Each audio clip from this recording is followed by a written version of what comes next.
اور میں نے کہا کہ اگر صرف تقریریں سننی ہیں، واعظ ہی سننے اور ساری زندگی اسی پہ لگانی ہے کہ آج بڑا جملہ کا، آج بڑا مزہ آیا، آج فلانی بات او ہو پہلی دفعہ سنی، کچھ قرضے دے کے جان چھوٹے گی، اس کے بغیر جان نہیں چھوٹتی۔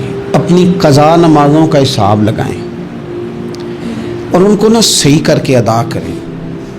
ایک مسئلے میں بڑی دیر سے دوستوں کو اشارے کنایتاً باتیں کہہ رہا ہوں، پھر کہتا ہوں، میں نے شب برات کو تفصیل سے یہ بات کی تھی، پھر کرتا ہوں، اپنے معاملات کو صاف کریں۔ لینے دینے کے مسائل میں اپنے آپ کو میں منت کے ساتھ بات کرنے لگا ہوں اپنے دوستوں سے، خدا را کبھی بھی بڑے سے بڑا کام کرنا یا چھوٹے سے چھوٹا کرنا، اس میں سود کا کوئی نقطہ نہ آنے دینا۔ آپ کا دل سخت کر دے گا، آپ کے آنسو لے جائے گا، کچھ نہیں بچے گا۔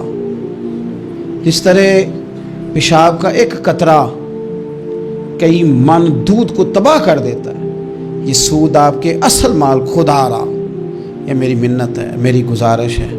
میں ان دوستوں کو جانتا ہوں، مجھے لگتا تھا کہ یہ ولایت کا رستہ طے کریں گے، لیکن چلے کچھ جگہ مجبوریاں ہوتی ہیں، کچھ معاملات ہوتے ہیں، لیکن کوئی ایک آدھ نقطہ ایسا آتا ہے بیچ میں، وہ لے جاتا ہے ساری چیزیں۔ نبی پاک علیہ الصلوۃ والسلام نے فرمایا، بندہ بڑا سفر کر کے آتا ہے، بکھرے بال، بری حالت، رو کے دعائیں مانگتا ہے، یا اللہ یا اللہ یا اللہ کہتا ہے، پر اللہ اس کی دعا قبول نہیں کرتا۔ سونیا آپ کہہ رہے ہیں رحمت للعالمین ہو کہ رب قبول نہیں کرتا۔ حضور نے فرمایا، اس نے پہنا بھی حرام پیسوں کا، کھایا بھی حرام پیسوں کا، پیا بھی حرام پیسوں کا، جتنی مرضی مانگے، پھر مالک اس کی دعاؤں کو مستجاب۔ ہمارا ایک تو ہے اپنا عمل، ایک ہے توبہ، ایک بات کی اعمال ہم نے۔ ایک آخری بات یہ آپ سے کرنی ہے کہ ہمارے ذمے جس طرح ہمارے بچوں کی ڈیوٹی ہے نا، بیوی کا نان نفقہ خامند کے ذمے ہوتا ہے، ماں باپ بوڑھے ہوں تو ان کی ڈیوٹی اولاد کے ذمے، اسی طرح قیامت تک نبی کوئی نہیں آئے گا، دین کی جو ڈیوٹی ہے وہ نبی پاک کی امت نے ادا کر دی۔ اور اللہ کیا فرماتے ہیں قرآن مجید کی سورہ محمد صلی اللہ تعالی علیہ وسلم، اللہ فرماتے ہیں، یا ایھا الذین آمنوا ان تنصروا اللہ ینصرکم، اے ایمان والو اگر تم اللہ کے دین کی مدد کرو گے تو اللہ تمہاری مدد کرے گا، وَيُثَبِّتْ أَقْدَامَكُمْ، اور اللہ تمہارے قدموں کو جما دے گا، یعنی تمہیں مضبوط کر دے گا، تم مضبوط سے مضبوط ہوتے جاؤ گے۔ شرط کیا ہے؟ ان تنصر اللہ، اگر تم اللہ کے دین کی مدد کرو۔ اپنے مزاجوں میں نا اللہ کی دین کی مدد کا ذوق پیدا کریں۔ وَالَّذِي أَرْسَلَ رَسُولَهُ بِالْهُدَىٰ وَدِينِ الْحَقِّ لِيُظْهِرَهُ عَلَى الدِّينِ كُلِّهِ، میں پوری دنیا کے مسلمان حکمرانوں کو یہ بتانا چاہتا ہوں کہ یہ جو میرے نبی پاک کا دین ہے نا، یہ دبنے نہیں آیا، یہ غالب ہونے کے لیے آیا ہے۔ اور اسلام کی فطرت میں قدرت نے لچک دی ہے، اتنا ہی یہ ابھرے گا جتنا کہ دبا دو گے۔ کیا سمجھتے ہیں اسرائیل کے گنڈے کہ وہ مسجد اقصیٰ میں نمازیوں کو تنگ کر کے تو وہ کہیں گے کہ ہمیں پوچھنے والا کوئی نہیں؟ اسلام کی فطرت میں قدرت نے لچک دی ہے، اتنا ہی یہ ابھرے گا جتنا کہ دبا دو گے۔ بانجھ نہ سمجھا جائے اس امت کو، بس یہ جو مسلمان حکمران ہیں یہ اتنی بات سمجھ لیں کہ تم جب ان یہودیوں سے، کافروں سے معاہدے کرتے ہو تو تمہیں تو کچھ خیال نہیں آتا، تم تو صرف دنیا داری دیکھ کے چلتے ہو۔ کاش بال بچہ دیکھتے ہوئے، مال دیکھتے ہوئے، ملک اور زمین دیکھتے ہوئے تم ایک دفعہ اللہ کا دین بھی دیکھو۔ یہ تمہاری ذمہ داری ہے، یہ نبی پاک نے ڈیوٹی لگائی ہے۔ اپنا اپنا کردار ہمیشہ دین کے لیے پیش کریں، اپنا اپنا کردار۔ وہ ضروری نہیں کہ چندے کی صورت میں ہی ہو۔ آپ کسی بے نمازی کو نماز کا مشورہ دیں، آپ نے دین کی خدمت کی۔ آپ نے ماں باپ کے نافرمان کو فرما برداری کا مشورہ دیا تو آپ نے دین کی خدمت کی۔ اگر آپ نے کسی بندے کو کہا یار تیرا قرآن پاک ٹھیک نہیں، چل قاری صاحب کے پاس، تیرا تلفظ ٹھیک ہونا چاہیے، کو آدھا گھنٹہ نکال کے سیکھ لے، یہ لفظ کہنے سے ہی آپ نے دین کی خدمت کی۔ میرے نبی پاک صلی اللہ تعالی علیہ وسلم نے فرمایا، ایک جملہ بول کے جو دین کی دعوت دے گا، ایک ایک جملے پہ اللہ 1000 سال کی عبادت کا ثواب دے گا۔ آمنوا وعملوا الصالحات اولئک هم خیر البریہ، جو ایمان لانے کے بعد اچھے اعمال کرے وہی ساری مخلوق سے بہتر ہے۔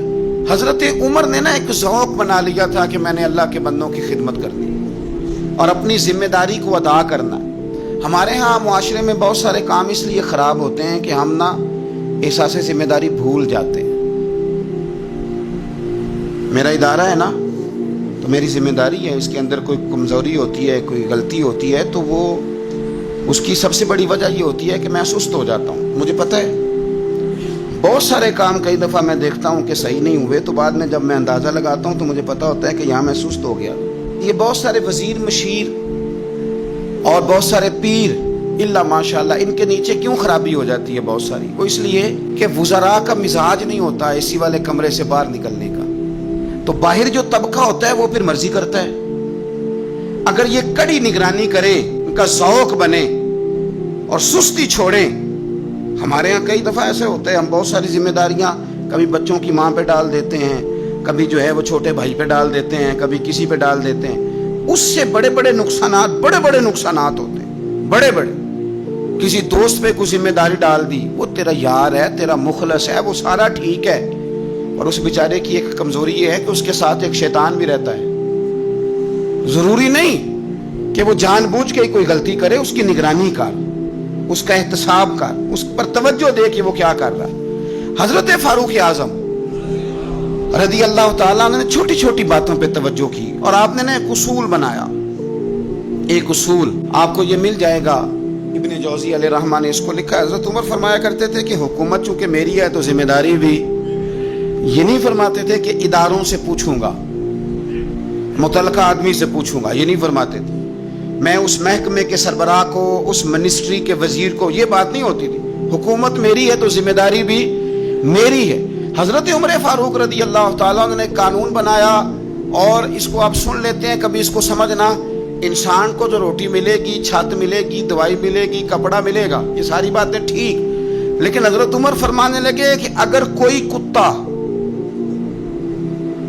بغیر پانی پیے مر گیا فرات کے کنارے صحرا میں، اس تک پانی نہیں پہنچا، انسان کی بات نہیں، یہاں تو عورتوں کو اسپتال میں جگہ نہیں ملتی تو وہ رکشے میں بچے پیدا کر لیتی، یہاں تو بہت سارے لوگ ایسے ہیں جنہیں دوائی میسر نہیں آتی اور وہ مر جاتے۔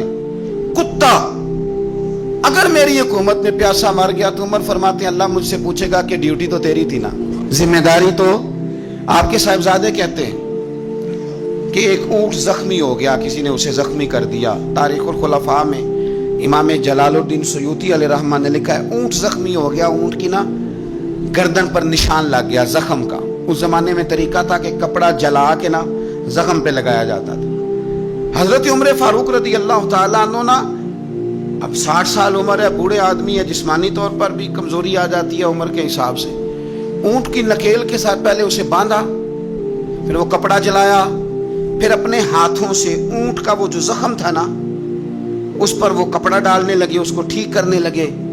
تو صاحبزادے آگے بڑھے، وہ کہنے لگے ابا جی یہ اونٹ ہے اور آپ اس کے زخم کو چھیڑ رہے ہیں، وہ آپ کو تکلیف بھی پہنچا سکتا ہے، تو یہ آپ 2-3 غلاموں کے ذمہ لگا دیں، وہ اس کے زخم پر دوائی مرہم پٹی کر دیں گے، یہ آپ کو کاٹ ہی نہ لے۔ تو کہتے ہیں حضرت عمر فاروق نے میری بات کو جھٹکا، فرمانے لگے پیچھے ہٹ جا، حکومت میری ہے کہ غلاموں کی ہے؟ ذمہ داری میری ہے کہ غلاموں کی ہے؟ فرمایا پتر میں تو ڈر رہا ہوں کہ کہیں یہ اونٹ ہی قیامت میں میری شکایت نہ کر دے، یہ میری شکایت نہ کر دے کہ اللہ میں بیمار ہو گیا، زخم لگ گیا، حکومت عمر کی تھی اور کسی نے مجھے پوچھا ہی نہیں۔ میرے دوستو احساس ذمہ داری اب یقین کریں نکل گئی، ہم لاؤبالی لوگ ہیں۔ حضرت فاروق اعظم رضی اللہ تعالیٰ نا چھوٹی چھوٹی باتوں کا خیال کرتے۔ دیکھیں نا امام مسجد، میں روز امام مسجد کے حقوق بیان کرتا ہوں، لیکن مجھے مسجدوں کے ائمہ سے شکوہ بھی ہے، وہ اپنے نمازیوں کا نہیں خیال کرتے، ان کی طبیعت کا نہیں لحاظ کرتے۔ ہم اگر تھوڑا سا لحاظ کریں ائمہ مساجد نمازیوں کا، نبی پاک علیہ السلام نے فرمایا کہ میرا دل کرتا ہے میں لمبی نماز پڑھاؤں، لیکن پھر مجھے خیال آتا ہے کہ پیچھے بوڑھے بھی ہیں، بیمار بھی ہیں، بچے بھی ہیں، میرا دل کرتا ہے لیکن میں لوگوں کی تکلیف کو دیکھتے ہوئے نماز مختصر پڑھاتا ہوں۔ ائمہ مساجد اگر تھوڑا سا غور کریں، پیار کریں لوگوں کے ساتھ، تو مسجد کے اندر ایک خوبصورتی والا ماحول۔ یار میرا مطلب ہے کچھ بندے ایسے ہوتے ہیں جو بیچارے غصہ کسی اور کا ہوتا ہے نکالتے، مسجد آ کے ہوتے ہیں، تو گھر میں بھی تو دادا ابو کئی دفعہ اس طرح کاری